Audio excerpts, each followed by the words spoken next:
Welcome everyone to the show. My name is James Anthony from the James Anthony Report. This is the James Anthony Report podcast. This show is going to be all over the place because everything is all over the place. You gotta love Trump, that energy. I call it Big Trump energy. If anyone can keep up with the news cycle lately, let me know. At 78, Trump is the dynamo everyone lied to you about for the last 4 years with Joe Biden. But I do have some questions. Indulge me. Have you ever felt like humanity is racing to a red light? From my perspective, it certainly feels that way, and it feels that way because even with the biggest political comeback, the biggest mandate to roll back insane, destructive liberal policies, or lack thereof, over the last 4 years, MAGA supporters were punched in the gut with the announcement of a $500 billion AI infrastructure project that you know, and is now known to the world as Project Stargate. I told everyone that we would take a wait-and-see approach to this next administration, who've undoubtedly let in some less-than-savory characters, and which opens us up to the criticism that if you have enough money, you can buy your way in. You can buy influence. But that's always been the case, especially in politics, and it's a bad argument coming from the left. And let me also remind everyone that Donald J. Trump was and still remains the only sane option as president, and that I would have taken him over any minute of Joe Biden in office. But it's bad on both sides. You see, because we can't continue to excuse Trump by saying he's just concerned about the jobs that this massive data project will bring when, even if you set aside the conspiratorial aspects of such a project, this Project Stargate, by nature of what it is, will eliminate over time the jobs that it seeks to create. That's just one example anyway. And Trump isn't that short-sighted. Larry Ellison is well known as being a product of the CIA. His company Oracle is partnering now, as you know, with SoftBank and Sam Altman's firm to develop mRNA cancer vaccines for everyone, with the claim that when this is all said and done, you'll have a personalized jab in less than 48 hours. So much for vaccine safety trials, I suppose. We've reported on this in the past, and the project itself derives its name from an earlier CIA project in the 1970s that sought to use telepathy and other psychic powers to disrupt Russia during the Cold War. Several individuals from this very project went on to write books and do mainstream interviews. So again, we know this, but so does our president. And he's also essentially carrying the torch for Joe Biden, whose very own cancer initiative was, oddly enough, called Moonshot. As claimed in the Stargate press conference, this will be a huge undertaking with an entire power grid needed unto itself to accomplish this goal, and which also lends itself to overtaking countries like Denmark to mine for minerals, with again that being a project that was promoted by Democrats like Hillary Clinton as far back as 2003. The newest video on that is up now at the James Anthony Report website. But tonight we're going to dive in a little bit more to sort this out and ask the question once and for all: is Donald J. Trump the vaccine president? Will this be his one issue? Every president has one. Will this be his legacy? And were we all fooled? With all the good that Trump has done at this breakneck speed, and I know I could never keep up with that, but for all the good that he's done, this take on Project Stargate is what it may all come down to. Just take a listen to any of the recent confirmation hearings in Congress. Listen to Elizabeth Warren, Pocahontas herself. She's probably my least favorite of all of the libtards in Congress. Freak out. Listen to her freak out over RFK Jr.'s stance on vaccines. So here's an easy question. Will you commit that when you leave this job, you will not accept compensation from a drug company, a medical device company, a hospital system, or a health insurer for at least 4 years, including as a lobbyist or a board member? Can you just repeat the last part of the question? Can I commit You're to not what? going to take money from drug companies in any way, shape, or form. Who? Me? Yes, you. Oh. Yeah, I'm happy to commit to that. Okay, good. That's what I figured. I said it's an easy question to start with. And I think you're right on this question. I don't think any of them want to give me money, by the way. Let's keep going. You're right because to say yes, because every American has the right to know that every decision you make as our number one health officer is to help them and not to make money for yourself in the future. So I want to talk more about money. I'm looking at your paperwork right now. In the past 2 years, you've raked in $2.5 million from a law firm called Wisner Baum. You go online, you do commercials to encourage people to sign up with Wisner Baum to join lawsuits against vaccine makers. And for everyone who signs up, you personally get paid. And if they win their case, you get 10% of what they win. So if you bring in somebody who gets $10 million, you walk away with $1 million. Now, you just said that you want the American people to know you can't be bought. Your decisions won't depend on how much money you could make in the future. You won't go to work for a drug company after you leave HHS. But you and I both know there's another way to make money. So, Mr. Kennedy, will you also agree that you won't take any compensation from any lawsuits against drug companies while you are secretary and for 4 years afterwards? Well, I'll certainly commit to that while I'm secretary. But I do want to clarify something because you're making me sound like a shill. I put together that case. I did the Science Day presentation to the judge on that case to get it into court without her hearing. Mr. Kennedy, it's just a really simple question. Yeah, You've taken in $2.5 million. I want to know if you will commit right now that not only will you not go to work for drug companies, you won't go to work suing the drug companies and taking your rake out of that while you're a secretary and for 4 years after. It's just... I'll commit to not taking any fees from drug companies while I'm secretary. No, I'm asking about fees from suing drug companies. Will you agree not to do that? You're asking me to not sue drug companies, no, and I'm not going to agree to that, drug Senator. companies as much as you want. I'm not going to agree to not sue drug companies. Why does anyone think this is? If he can't sue the drug companies, the people in Congress owned by the drug companies continue to profit. Let's take a listen to Bernie Sanders in the exchange he had with RFK in yet another example. Do you agree with me that the United States should join every other major country on earth and guarantee health care to all people as a human right? Yes? No? Senator, I can't give you a yes or no answer to that question. Health care a human right?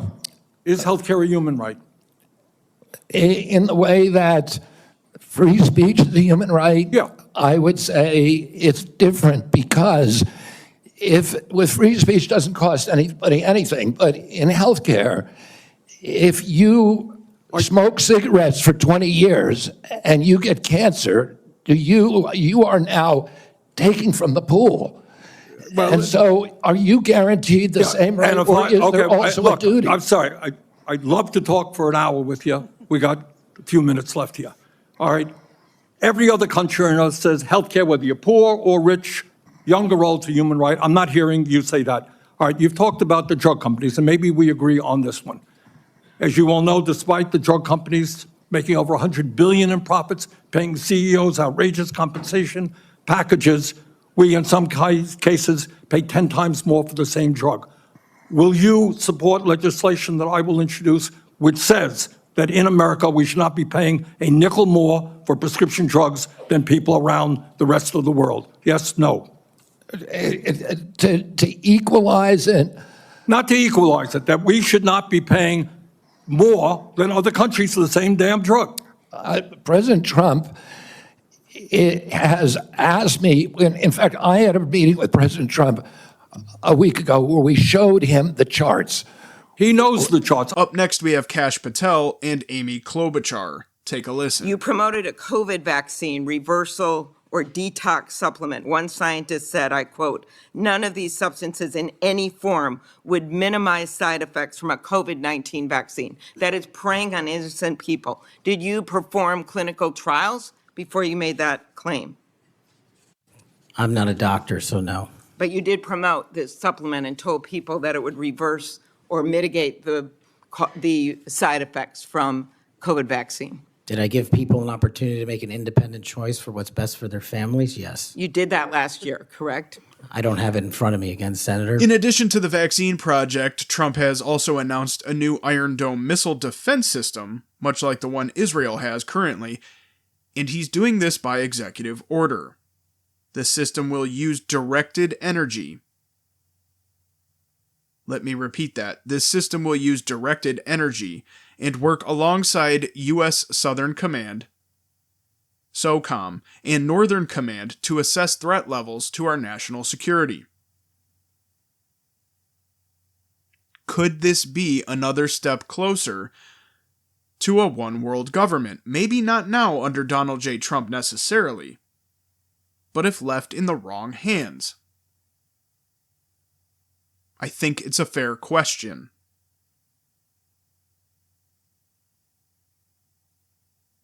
These executive orders had to be signed to stop the bleeding, and I get that.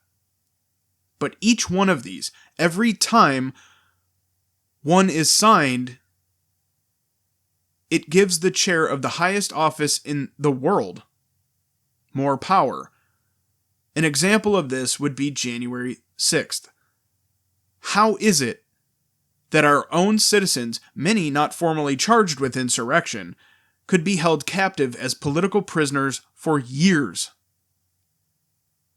Well, you'd have to take a look back at executive actions under the W administration. And in speaking of the New World Order,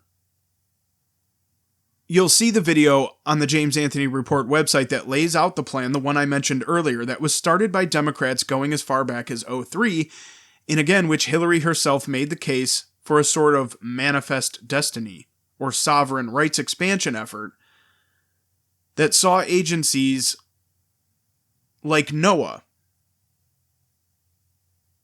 the National Oceanic Atmospheric Administration, and the USGS, the U.S. Geological Survey, map out the ocean floor from Mexico all the way to Greenland, claiming it all as U.S. territory for offshore drilling. And this was all part of a UN treaty having to do with maritime law, and as you'll see, is also the reason that a guy like Biden was able to actually claim that green energy creates jobs and wealth, as misguided as that may be. And if this happens, maybe not in the next 4 or even 8 years, but if this happens eventually, because Trump has a way of appealing to the public in a way that no one else can. Take the border as a prime example. It would be one step closer to a one-world government if left in the wrong hands.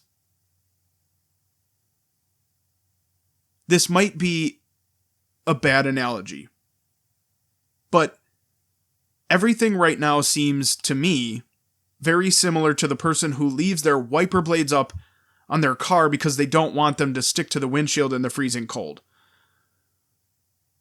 not realizing that a strong enough wind will knock them over and crack the windshield, potentially, and right now, it's cold. The only option is to leave your blades up, but brace for impact once the green energy thing takes effect. The Washington Compost reported that green energy executives raced to Washington to push an entirely new public relations campaign on the public, you and I, to pitch this effort, and again, with Musk even tangentially involved in this new administration, it's best to be somewhat cautious. And I know you all saw that conversation between Barack Obama and Trump at Carter's funeral service, and you'd all be lying to yourselves if you said it didn't make you feel uncomfortable. Some of you might even think we've all been duped. It has happened before. Not with Trump necessarily or directly, but in the past, and of course you saw that Biden pardoned Fauci, which wouldn't have been possible if Trump had been in this entire time. It wasn't Trump who would have been able to pardon the demonic elf known as Fauci. Anyhow, it is funny that so-called conservatives are citing the strategic locations of Panama and Greenland as if they weren't there this entire time. It's only a fraction of the reason why we need it as a territory. Think about the border wall again, but this time within the context of the Cloward-Piven strategy.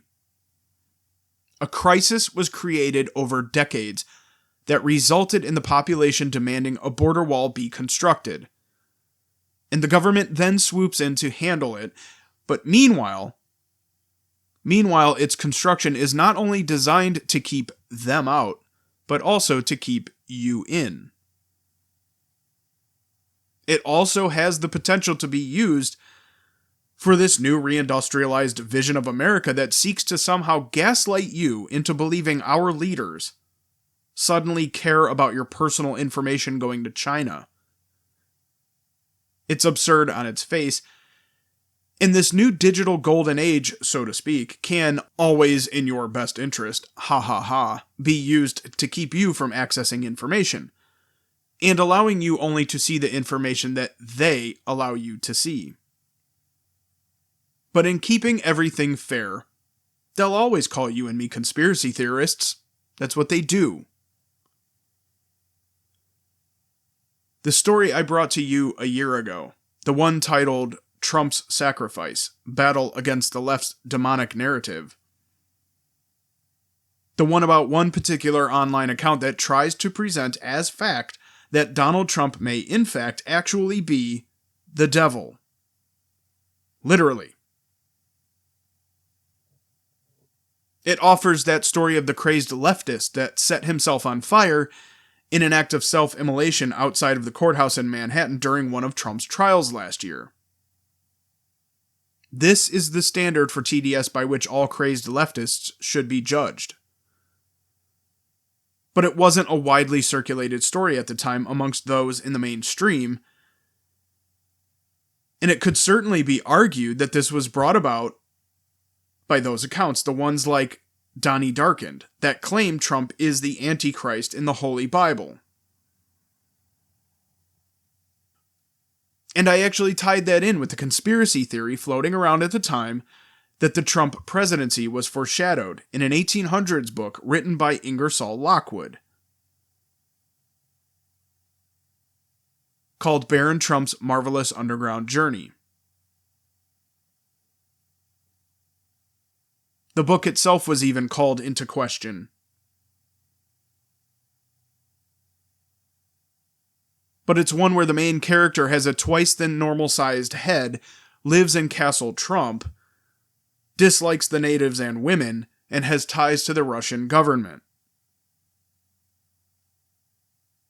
Most of the claims made by this account offer anecdotal evidence at best, but are interesting nonetheless. Abaddon in Hebrew is the bringer of death and destruction, but when spelled out in English is Abaddon. It is true that the term MAGA is found in the Church of Satan as one of the categories of its clergy. It's also true that the word COVID, when spelled backwards, is an allusion to a Hebrew demon, and that the powers that be did declare the national emergency in March of 2020 on none other than Friday the 13th. These people play with numbers. The Greek word that we get the word pharmacy from is another word for magic deception and is found in Revelation. There are other examples I show in the video, but the main point here is the same one that many people brought up when Trump was shot back in Butler in July of last year. You can't keep calling someone a Nazi and expect people, even morally, to sit idle and allow someone they've come to believe is the devil to take office again. But our side doesn't do that. Our side doesn't do that. We're the party that keeps it cool. We just laugh it off, knowing that if the ish actually hits the fan, at least our side knows which bathrooms to use, and that we'll mostly be okay. And if this is all the left has after everything is said and done, to continue to call us conspiracy theorists, I can live with that. Hell, we've lived with it for so long now, and have been vindicated over and over again, that all we need now are our elected representatives to catch up. If I had to rate Trump on a scale of 1 to 10 thus far, 10 being the best, he broke the scale in week 1. He's at a 12, in my opinion. And so you want to tell these people to go then. Go move to California and hope that the former land of Reagan, land of the fruits and nuts, just falls off into the ocean. But again, that's not us. I remember crazed Muppet head and liberal podcaster Destiny. Yes, it's a dude. But Destiny, claiming that those in the conservative movement had no right to be upset about the assassination attempt on Trump because we made fun of Nancy Pelosi's husband getting attacked by an unhoused individual with a hammer at their home in San Francisco. Remember that? But the difference is, we didn't make fun of Nancy Pelosi's husband at all. We made fun of the mainstream media narrative that covered up a gay love tryst when it was so blatantly obvious what had actually happened. But even though this Destiny podcaster may not speak for every Democrat or normie out there, and this one issue didn't necessarily move the needle on the election in the way that they'd hoped by changing the narrative, go and watch some of the clips from the Pam Bondi confirmation hearings back on the 15th, and you'll see what I'm saying. Alex Padilla asked if she would stick by conspiracy theory claims and referenced the, quote, big lie that Trump won the election. Which the term in and of itself, big lie, was hijacked by the left to describe the actual big lie of the Biden regime stealing the highest office in the world.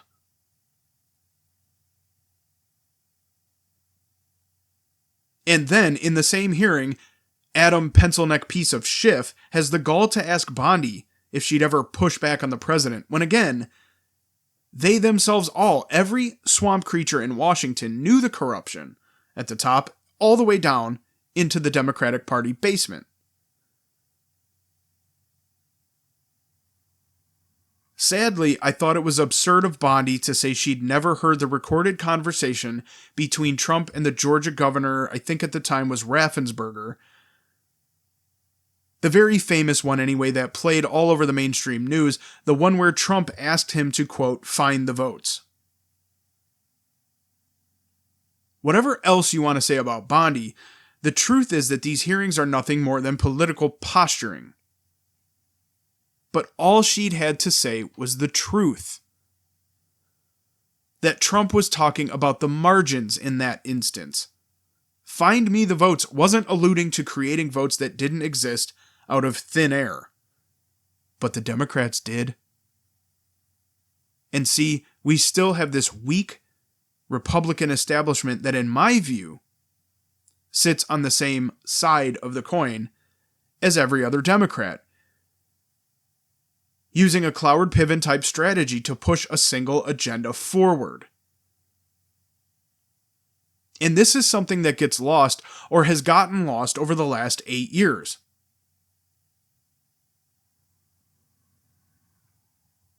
Or at least as long as Trump has been politically vocal.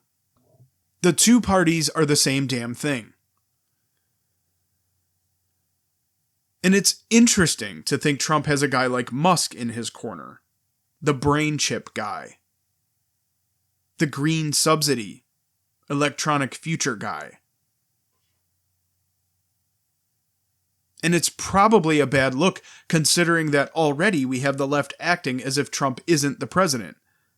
That it's Musk actually running the show. Partly because that's what the Democrats do. Whatever they do, they accuse Republicans of doing. It's one of the main communist strategies. But also partly because he may be the one behind this expansion effort of invading Greenland and Canada because he needs the minerals. The future envisioned by our technocratic overlords is one that needs cobalt, lithium, nickel, and other minerals found in those countries. And so they'll call you a conspiracy hack because of directed energy weapons that are a talking point on the right. The far right, they'll say. But look at California. It's just so difficult to imagine that level of mismanagement and incompetence in California that the most reasonable explanation is directed energy weapons. It's a special sort of stupid that the craziest thing makes more sense than these idiots on the left coast continuing to vote for their own destruction. I've mentioned before in several reports I've done on the subject, we have government documents, and the GAO summary defining the use of dues, which is more than an admission of just the capabilities of your federal government. The definition from the government comes from the United Nations language on the subject in this case. Blinding weapons were banned back in the 1990s. And I understand wanting to believe the best in people. Even Trump did that same thing when it came to Biden and the border, at least initially. He claimed, Trump did, that he felt that the administration was simply incompetent. But Biden literally told people to come on in once he was elected, if he were to have been elected. And now, even in that farewell letter addressed to the American people, Biden is gaslighting the hell out of everyone by claiming he inherited a terrible economy, coming off the heels of the worst attack since the Civil War. I'm sure I wouldn't need to remind anyone, let alone someone like this Destiny character out there, that Biden called Trump supporters garbage and said he wanted to take Trump out back, so to speak. And with what happened in Afghanistan under Biden, the unbelievable disregard for the people in East Palestine, Ohio, and in Maui, by offering them $700 whole dollar checks, is a punch in the face, and it doesn't end there. There are so many examples over the last 4 years of the Biden administration straight up trampling on its citizens. It's infuriating. And we can't set aside the fact that no one still to this day, no major figure in the mainstream, will say what went down on election night in 2020. Otherwise, you'll be again cast into conspiracy land. But I saw it with my own 2 eyes. As I worked the overnight shift at my mainstream news gig at the time. But setting that aside, and setting aside J6ers who've lost everything, and as I reported a while back in one of my videos, even lost their lives by suicide. Even with what I'd previously mentioned should be enough to shut these people up once and for all.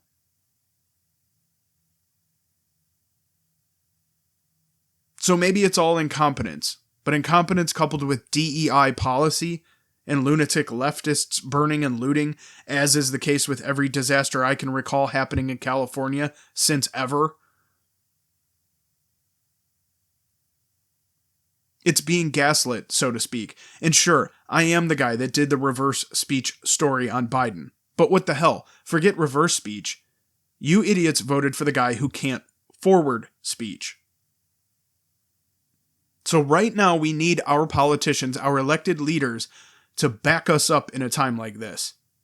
A time when all the left has right now is still to claim that Trump lost the 2020 election and wouldn't give it up. And we'll wrap it up here, but listen to this recent exchange with Bill Maher on his show Club Random. As if that isn't the most telling name for a show in the history of the world. Club Random. We know most of the people only tune in for the lip-smacking and limp-wristed Bill Maher spewing one-liners that really aren't funny anymore as he tries to hang on to some sense of relevancy. But listen to this exchange with Matt Gaetz. He had Matt Gaetz on his show. And also listen to the response. You guys are really flirting with authoritarianism. You know what I mean? He admires.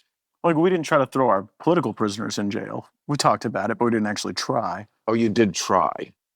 We never indicted Hillary. We never indicted our enemies. Yeah, because they blocked it. But Who blocked it? The Justice Department. Well, There were actually some people there at the beginning who were a little more fair-minded. I mean, it's not going to be that way in the second term, although that's the job you were up for. I was. And honestly, I was If you had hoping been there in 2016, would you have indicted Hillary? only if that's what the facts and the law commanded. I wouldn't have done it as some get back politically, because look, that doesn't end. And what I understand is if you do that to them and they do that to us, then you don't ever get out of the cycle. And as someone who has held some power, it's a pretty frightening concept that when you get out, the people who take power then can utilize the apparatus of the state to deprive you of your freedom. But of course, you went right to whataboutism. You didn't really answer But what I reject the premise that we flirt with authoritarianism. Are you? Come on, man. Seriously? Using every possible lever to stay in office. He lost the election plainly. Just always being friends with Putin. He likes him. He likes Viktor Orban. Always like pining to be with Team Strongman and not really that, into our allies. You don't think that's flirting with authoritarianism? And if you flirt with it, he also makes jokes about, maybe after this term, if it's so good, we should have another one, which would be, again, an abrogation of the basic tenet of the Constitution, 2 terms. That's flirting. Well, that's it. That's all the time we have right now. We'll have much more to talk about next time, undoubtedly. Right now, that is all the time we have. Check out those reports, as I mentioned here. Give the James Anthony Report a follow. Support our sponsors over at jamesanthonyreport.com. Talk soon. Go to jamesanthonyreport.com or click the link in the description to support our sponsors. James Anthony Report was made possible by garbage-ass people like you. Thank you.